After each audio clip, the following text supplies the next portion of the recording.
everybody, this is Whitney with my week 8 discussion forum post. I can't believe it's already week 8 and then the 6 in the title of this threw me off. But the topic is talking about the Desmos activity, 6 degrees of graph theory, and it says slides 9 to 11 ask you to trace some graphs and make observations. Pick 1 or 2 of these graphs and share what you notice and wonder about them. I picked graph 6, which was on slide 11. It was the second one. And just right off the bat, some things that I noticed. The first thing I noticed is that it had 6 vertices and it kind of resembled a hexagon. But some of the vertices were connected differently than just a plain loop. And then something that caught my attention right off the bat, it stood out to me, was that vertices E and F were only connected to 2 other vertices, while the others had more connections. That part I got immediately just by following the edge with my eyes and not really having to do that much, tracing, paying attention, any of that. What took me a little bit longer and was kind of confusing at first was just making sure that I didn't miss any of the edges. For example, vertex A connects to D, B, and E, and at first glance I just saw D and B and I kind of missed the E, and I had to go back and try that one again because I missed it. It was just a little bit harder for me to notice.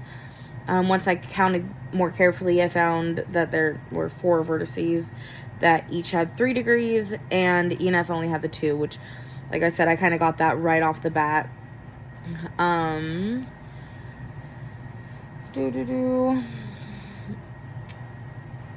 why that's important is because using the rules, that whether there's an odd number of connections or an even number of connections kind of directly affects whether it's traceable, without having to do the whole thing, obviously, which is what I've always done. It kind of reminds me of there's filters on TikTok that have you can you go over each of these logs only one time, and you try over and over and over again, and it's so frustrating because there's a way, but you just can't get it right away.